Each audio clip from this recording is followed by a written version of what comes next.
This is English Shorthand Dictation number 97 and the dictation speed is 140 words per minute.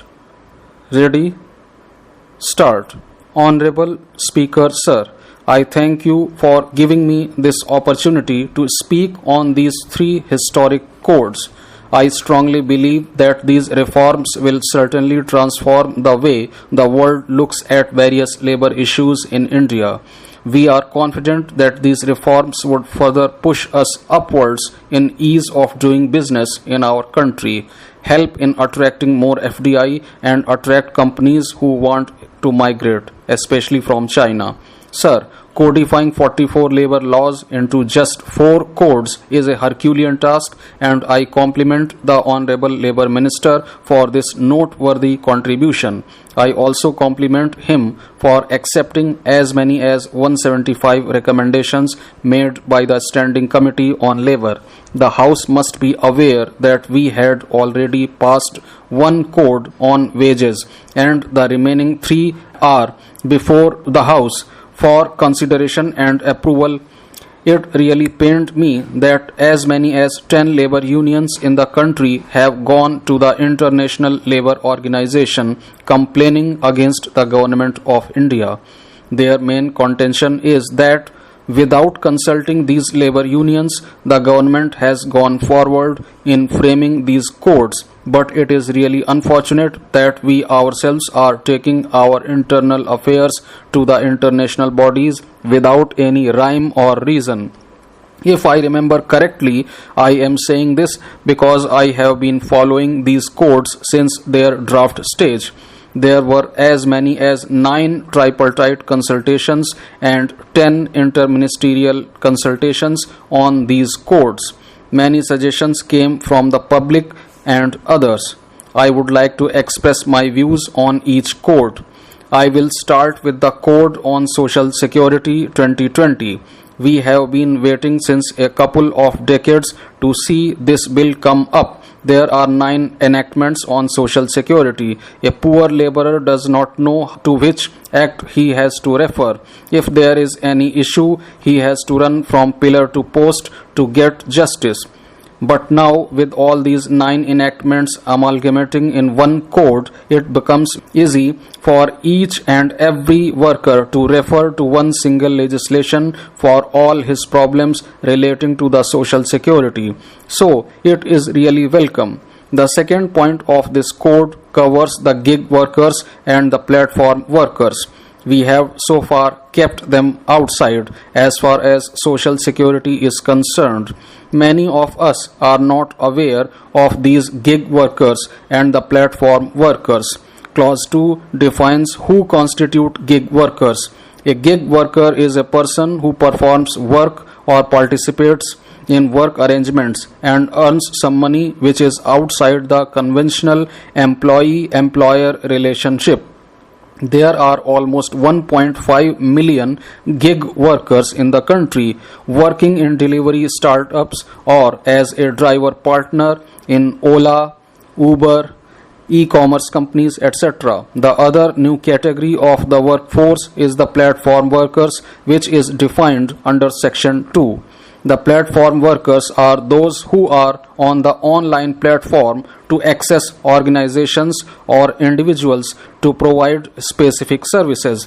So, including these 2 categories and providing them Social Security is also welcome.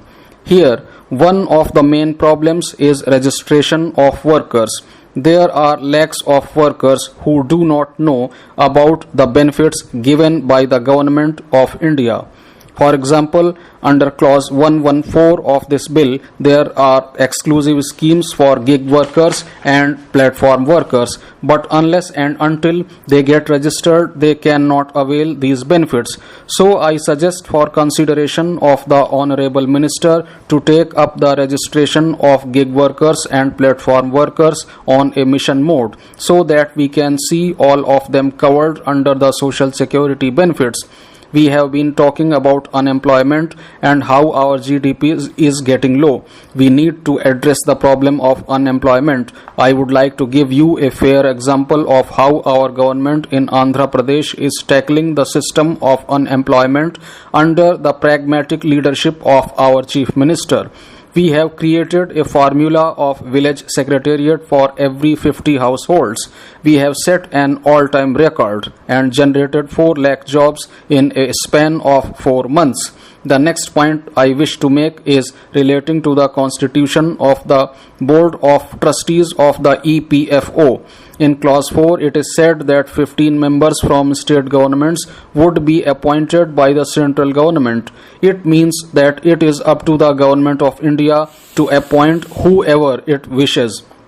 In such a case, if it happens to be the NDA in power, it will certainly deny representation on the board for the opposition parties, and it will also happen vice versa. I would request the Honorable Minister to appoint 15 members from state governments on rotation basis so that all the states could be given the opportunity. Same is the case with clause 5 and clause 6. So I would request the Honorable Minister to appoint them on rotation basis. I would like to make one more point regarding the superannuated bank employees. If the Honorable Minister of Finance is present here, she can understand the context. We have discussed about the retired bank employees earlier also. I would like to know why the records of bank pensioners have not been updated. Where will the retired bank employees go? Have they not strived for building of our nation? So I request the government to look into this matter of superannuated bank employees and quickly update their records. I come to the Industrial Relations Code. As I said in my introductory remarks, implementation of labor reforms is the need of the hour in our country. There are as many as 100 labor laws in the country, and most of the companies find it impossible to follow this myriad of laws. So these 4 codes would be handy and easy to interpret. The workers and the unions have been opposing clause 28 of this bill, which says that any establishment which employs less than 300 workers can hire and fire workers without any permission from the government. I feel it is too harsh a provision, and simply tripling the number from 100 to 300 is not justified. I urge the minister to withdraw this clause because a company which employs 300 workers is not a small company. So, we also need to look after the job security of the workers. Earlier, the same provision was removed from the bill of 2019. But I do not understand why it has been brought back in this particular bill. My next point is about the fixed term contract. There is no doubt that the code provides that the fixed term employee will get all the benefits like that of a permanent worker, such as gratuity and other social security benefits. But the government is allowing the companies to hire workers for short term instead of appointing them permanently or even on contract basis.